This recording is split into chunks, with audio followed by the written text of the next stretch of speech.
बहुत सारे लोगों को बवासीर की दिक्कत होती हो और इसके कारण वह सर्जरी करवा लेते हैं और उसका ट्रीटमेंट लेने के बावजूद भी उनको ये समस्या वापस होने लगती है। अगर आपको पुरानी बवासीर है, उसके लिए आप काफी सारा ट्रीटमेंट ले रहे हैं, या फिर अगर आपने सर्जरी करा ली है उसके बाद भी इस प्रकार का संक्रमण अगर आपको हो रहा है, तो आपको आज की रेमेडी जरूर करनी चाहिए, जिससे आपको 100% आराम मिलेगा। यहाँ पर मैं 3 स्टेप आपको बताऊंगी, जिसकी सहायता से आप आपकी बवासीर की समस्या को जड़ से बिल्कुल सही कर सकते हैं। जैसे कि बवासीर 2 तरह का होता है। बवासीर के अंदर मस्से जो होंगे वो आपके बाहर निकल जाएंगे, फूलने लग जाएंगे, उसके अंदर से खून टपकने लग जाएगा, इस प्रकार का इन्फेक्शन होगा। लेकिन जो बादी वाली बवासीर होगी उसके अंदर सिर्फ और सिर्फ सूजन आएगी, खुजली का संक्रमण होएगा, जलन होएगी और दर्द महसूस होएगा। सबसे पहले हम यहाँ पर कुछ कारण जानेंगे कि किस कारण से इस प्रकार की दिक्कत सबसे ज्यादा होती है। तो जैसे खान पान तो सबसे ज्यादा प्रभावित रहता ही है कि अगर आपको किसी भी प्रकार की डाइट आप ले रहे हैं, वो आपका खाना सही ढंग से पच नहीं रहा है, कुछ ऐसा खाना खा रहे हैं जो कब्ज कर रहा है, गैस कर रहा है, तो उसकी वजह से इस प्रकार से मस्से की दिक्कत होती है और बवासीर बनने लगता है। हमारे शरीर के अंदर वात, पित्त और कफ तीनों ही दोष होते हैं, और तीनों दोषों में से किसी भी एक दोष के अंदर अगर असंतुलन आने लगता है, दोष बढ़ने लगता है, तो भी शरीर के अंदर काफी सारे इन्फेक्शन देखने को मिलते हैं।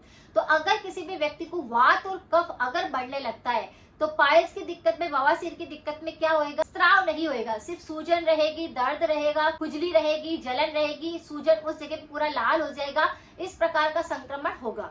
लेकिन अगर किसी भी व्यक्ति का पित्त दोष जो होता है वह असंतुलित हो जाएगा, या फिर शरीर के अंदर काफी ज्यादा गर्मी होगी, अगर आपके पेट के अंदर काफी ज्यादा गर्मी होगी, अगर आंतों के अंदर किसी प्रकार का इन्फेक्शन होएगा, तो फिर आपको बवासीर जैसी दिक्कत होगी, जिसके अंदर खून टपकेगा। अगर कोई भी व्यक्ति फाइबर वाली चीजें नहीं खाते हैं तो भी ये इन्फेक्शन होता है। अगर मिर्च मसालों का सेवन ज्यादा करते हैं, तला हुआ ज्यादा खाते हैं, या फिर बाहर जाकर के आप कोई जंक फूड पसंद करते हैं, उसे डेली खाते हैं, तो भी इस प्रकार का इन्फेक्शन होता है। पुरानी अगर कब्ज रहती है, जिसके कारण भी इस प्रकार का संक्रमण होने लगता है। अगर आपके पेट के अंदर कीड़े हैं, आंतों के अंदर किसी प्रकार का इन्फेक्शन है, कीड़े हैं, तो भी इस प्रकार से सबसे पहले खुजली चलेगी, फिर वहां पर जलन होगी और इस प्रकार से मस्से बाहर निकल जाएंगे। अगर कोई भी व्यक्ति एक ही जगह पर बैठ करके उनका वर्क करते हैं, जैसे कि पूरा दिन भर लैपटॉप पर, कंप्यूटर पर कोई काम कर रहा है ऑफिस के अंदर, और उनको गुदा मार के यहाँ पर खुजली का संक्रमण हो रहा है, जलन हो रही है, या किसी और प्रकार का इन्फेक्शन हो रहा है, तो उसको बिल्कुल भी इग्नोर नहीं करना है, क्योंकि यही जो प्रमुख समस्याएं होती है, ये पहले लक्षण होते हैं, जिसकी वजह से फिर बवासीर बनता है, मस्से बनने लगते हैं और एक गंभीर समस्या में बदल जाता है। तो अगर आपको इस प्रकार की दिक्कत हो रही है, तो यहाँ पर आप बिल्कुल शर्म ना करें और इन रेमेडीज को आप फॉलो करिए, जिसको कि मैं आज आपके साथ शेयर करूंगी। बवासीर को बिल्कुल जड़ से खत्म करने के लिए मेरे काफी सारे वीडियो बने हुए हैं, अगर आप चाहे तो उनको भी एक बार जाकर जरूर देखें, उनकी रेमेडी भी 100% इफेक्टिव है। तो जैसे कि बवासीर के बारे में मैंने आपको बताया कि इस तरह से आपको कुछ लक्षण भी होंगे, जैसे कि गुदा मार के यहाँ पर सबसे पहले जो अगर आपको लक्षण दिखाई देगा वह होगा खुजली का संक्रमण।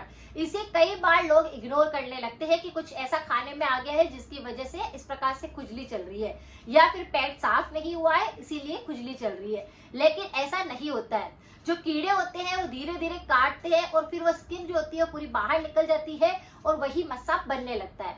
मस्से के अंदर फिर सूजन आने लगती है, उसमें लालिमा आने लगती है, दर्द होने लगता है, जलन होने लगती है, और वही मस्सा फिर फूटने लगता है, बनने लगता है, और उसके अंदर से मवाद जैसा संक्रमण होने लगता है। तो ये कुछ ऐसे शुरुआती लक्षण होते हैं जिसको कि लोग इग्नोर करते रहते हैं कि ये समस्या तो सिर्फ नॉर्मल है। लेकिन अगर आपको वहां पर किसी भी प्रकार का संक्रमण लग रहा है, तो आपको तुरंत ही कुछ रेमेडी को जरूर अप्लाई करना है और साथ में ही कुछ परहेज को जरूर करना है। 3 तरीके मैं आपको यहाँ पर बता रही हूँ, तीनों ही तरीके बहुत ही जबरदस्त होते हैं अगर किसी को भी बवासीर होता है, क्योंकि इसका क्या होता है कि सर्जरी होने के बाद में भी आप इसका ट्रीटमेंट लेने के बाद भी ये समस्या देखने को मिलती है। पहला उपाय है स्टीम देना। स्टीम देने का मतलब है कि भाप देना, या फिर वहां पर गर्म चीज से आपको थोड़ा सिकाई करना। यहाँ पर मैं आपको एक ऐसी रेमेडी नेचुरल बता रही हूँ जिसको कि आप अप्लाई करेंगे, चेक करेंगे, तो उससे आपको काफी जल्दी आराम मिलेगा। आपको ताजा कुछ नीम की पत्तियों को तोड़ लेना है, उनको घर पर लाकर अच्छे से साफ करके धो करके उसका पानी आपको बना लेना है। यानी पानी के अंदर कुछ पत्तियों को डालेंगे, फिर बॉईल कर लेंगे और उस पानी को गुनगुना आप एक बाल्टी के अंदर भर लेंगे। फिर एक टब लेंगे और उस टब के अंदर थोड़ा सा पानी आप डाल देंगे, उस गुनगुने पानी को ही, और उसके अंदर आपको बैठना है। थोड़ी सी देर आपको उसके अंदर बैठे रहना है और उसी पानी को मग की बाल्टी से आपको बार बार पानी डालते रहना है, जिससे कि सिकाव लगता रहे। इस तरह से सिकाव अगर आप देंगे तो जो आपकी मस्से की दिक्कत है, वहां पर जो बैक्टीरिया होने लगे हैं या किसी और प्रकार का भी आपको संक्रमण हो रहा है, तो वह चुटकियों में सही हो जाएगा। ये तो होता है सफाई करना, वहां के एरिया को पूरा क्लीन करना, जिससे कि आपके बैक्टीरिया ना पनपे। तो सबसे पहले उस एरिया पर आपको स्टीम देनी है, सिकाई करनी है, जिससे कि आपकी गर्माहट रहे और उस जगह का जितना भी इन्फेक्शन है वह बिल्कुल सही हो जाए। तो इस तरह से पहला आपको ये करना है। दूसरी रेमेडी क्या करने का, आप अच्छे से नहा लिए हैं, अच्छे से उस जगह को क्लीन कर ली है, तो थोड़ा सा आप कोकोनट ऑयल लीजिए। यहाँ पर कोकोनट ऑयल जो है आपको जमा हुआ का प्रयोग करना है, पिघले हुए का प्रयोग नहीं करना है, क्योंकि जमा हुआ कोकोनट ऑयल होता है उसको आपको लेना है और उसे आप कॉटन की सहायता से या फिर अपने फिंगर की सहायता से उस एरिया पर आपको लगाना है। ये आप दिन के अंदर 3 से 4 बार लगाइए, जिससे कि खुजली नहीं चलेगी, मॉइस्चर पूरा रहेगा और वहां पर कब्ज अगर आपको होती है जिसके कारण सूखापन आने लगता है तो वह नहीं होएगा। तो इस उपाय को आपको सेकंड उपाय के तौर पर करना है। इससे आपकी पुरानी कब्ज होएगी, पुराना बवासीर होएगा, वहां पर चमड़ी छील चुकी होगी, वहां पर जलन हो रही होगी, तो वह बिल्कुल सही होएगी। अब तीसरा उपाय है जो कि अंदरूनी उपाय है। अंदरूनी उपाय जब करेंगे तो बॉडी अंदर से डेटॉक्स होगी, अंदर से बॉडी पूरी तरह से साफ हो जाएगी, आंतें पूरी तरह से क्लीन होगी, नलियां पूरी तरह से साफ हो जाएगी, तो आपका पेट भी पूरी तरह से साफ होने लग जाएगा, कब्ज नहीं रहेगी। अगर पेट के अंदर कीड़े भी होंगे तो वो खत्म हो जाएंगे इस उपाय से। तो आपको क्या करना है, आपको साबुत जीरा लेना है 200 ग्राम और उसे तवे पर डाल करके थोड़ा सा सेक लेना है, यानी कि उसे थोड़ा सा भून लेना है। अब आपको उसे ठंडा कर लेना है, उसका पाउडर बना लेना है। उसी के साथ में 200 ग्राम आपने भुना हुआ जीरा लिया है, तो आपको 50 ग्राम उसके अंदर सफेद मिश्री आती है धागे वाली, उसका पाउडर बना करके उसके साथ में उसे मिक्स कर लीजिए। भुने जीरे का पाउडर और 50 ग्राम मिश्री, उन दोनों का पाउडर बनाकर आप एक डिब्बी के अंदर भरकर रख दीजिए। ये बहुत ही जबरदस्त रेमेडी है, ये आपके अंदर से आपकी बॉडी को पूरी तरह से क्लीन करेगी, एंटीऑक्सीडेंट से भर देगी और जितने भी आपकी समस्याएं थी उसको बिल्कुल सही करेगी। अब इसे लेना कैसे, आपको क्या करना है, मट्ठा तैयार करना है रोजाना। मट्ठा होता है दूध का भी और दही का भी, दोनों तरह के मट्ठे होते हैं। आपको क्या करना है, दही के मट्ठे का यूज करना है। यहाँ पर आप छोटी कटोरी भरकर मट्ठा तैयार कर लीजिए और उसके अंदर जो आपने भुना हुआ जीरा और मिश्री का जो मिश्रण बनाया है उसका आधा छोटा चम्मच डाल दीजिए। उसे अच्छे से मिक्स कर लीजिए और फिर उसे खा लीजिए। ये आप सुबह सुबह खाली पेट अगर खाएंगे तो आप खुद फर्क महसूस करेंगे, बॉडी को अंदर से पूरी तरह से साफ कर देगा, पेट पूरी तरह से साफ रहेगा, कब्ज की दिक्कत बिल्कुल खत्म हो जाएगी, पेट संबंधित सारी बीमारियों पर ये काम करेगा और आपके आंतों के अंदर कीड़े हो चुके हैं या गुदा मार के इन्फेक्शन हो रहे हैं, ये बिल्कुल सही कर देगा। इस रेमेडी को आप लगातार कुछ दिन करिए, इससे कोई नुकसान नहीं होएगा, क्योंकि दही तो वैसे भी हम खा सकते हैं, तो वो मट्ठे के अंदर आपको इस मिश्रण को मिक्स करके खाना है। इस उपाय को करने से आपको जल्दी से आराम मिल जाएगा। जीरे के अंदर काफी सारे एंटीऑक्सीडेंट होते हैं, ये एंटी इंफ्लेमेटरी होता है, काफी सारे इसके अंदर पौष्टिक तत्व होते हैं और साथ में ये वात, पित्त और कफ तीनों ही दोषों पर काम करता है। तो आप क्या करेंगे, भुने हुए जीरे का इस्तेमाल करेंगे, जो आपके तीनों दोषों को भी बिल्कुल संतुलन में लाएगा और अगर शरीर के अंदर काफी सारी बीमारियां होगी उसको भी ये बिल्कुल सही करेगा। जो एक ही जगह पर बैठ करके मोटापा बढ़ने लगता है, उसकी वजह से भी इन्फेक्शन होने लगते हैं, तो ये मोटापे को भी बिल्कुल कम करेगा। बहुत ही अच्छी रेमेडी है और आप इसका इस्तेमाल कर सकते हैं। यहाँ पर 3 तरीके हमने जाने हैं, तीनों ही तरीकों को आपको करना है कुछ दिन लगातार, जिससे आपकी सारी बीमारी खत्म हो जाएगी। अगर सर्जरी के बाद भी इन्फेक्शन फैल रहा है तो वह बिल्कुल जड़ से खत्म हो जाएगा। जब मस्से होते हैं तो उस पर आप बार बार उंगली ना करें, जिसकी वजह से इन्फेक्शन फैले नहीं, खुजली ज्यादा ना चले, वहीं पर ही रुक जाए।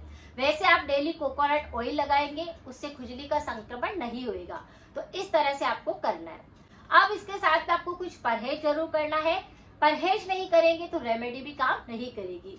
तो सबसे पहले आपको मिर्च मसाले बिल्कुल कम कर देने हैं या फिर कुछ दिनों तक खाने ही नहीं है। तेल आपको बिल्कुल कम कर देना है। अगर आप सब्जी बनाते हैं थोड़ा देसी घी के अंदर बना लीजिए। पानी आपको गर्म पीना है, गुनगुना पीना है। अगर ठंडा पानी लेते हैं तो मटकी का पानी लेना है। पैकेट वाले आइटम आपको नहीं खाने हैं। जंक फूड को बिल्कुल बंद करना होगा। अचार को आपको बिल्कुल भी नहीं खाना है। अचार खाने से आपकी और कब्ज रहती है, इस प्रकार के इन्फेक्शन बढ़ जाते हैं, खुजली ज्यादा चलेगी और जलन ज्यादा होगी। तो इस बात का ध्यान रखना है। कभी कभी आप रात के टाइम पर सोते समय त्रिफला पाउडर का सेवन कर सकते हैं। ये भी पेट को पूरी तरह से साफ करता है। तो शरीर के अंदर आपको फाइबर पहुंचाना है। सब्जी अगर खाते हैं तो लिक्विड वाली सब्जी ज्यादा खानी है, उसकी क्वांटिटी आपको ज्यादा बढ़ा देनी है। रोटी को अच्छे से लिक्विड वाली सब्जी के अंदर मिक्स करके खाना है ताकि सुबह पेट पूरी तरह से साफ हो जाए। फाइबर वाली सब्जियां खानी है। साथ में ककड़ी हो गया, टमाटर हो गया, मौसमी हो गई, इन चीजों का सेवन करना है। फ्रूट के अंदर आप पपीता ले सकते हैं। यह भी कब्ज को दूर करता है, पेट को साफ करता है, बवासीर में काफी ज्यादा आराम पहुंचाता है। इसी तरह से रोज 1 ग्लास आप नींबू पानी भी पी सकते हैं। यह भी हमारे शरीर को काफी ज्यादा एंटीऑक्सीडेंट से भर देता है और विटामिन सी मिल जाता है। तो आप 1 ग्लास नींबू पानी भी ले सकते हैं। तो कुछ परहेज करेंगे, कुछ ध्यान रखेंगे, अपनी डाइट में थोड़ा सा फेरबदल करेंगे तो इस प्रकार का इन्फेक्शन जड़ से बिल्कुल साफ हो जाएगा। 100% आपको आराम मिलेगा। अगर जानकारी कुछ भी यूजफुल लगी है तो सभी के साथ जरूर शेयर करें और बेल आइकन को जरूर प्रेस करके रखें ताकि मैं जैसे ही वीडियो पोस्ट करूं आप तक आ सके। कमेंट में अपना फीडबैक जरूर लिखकर भेजें जिससे कि मेरा हौसला बढ़ सके। मिलते हैं फिर नेक्स्ट जानकारी के साथ में। Thank you so much.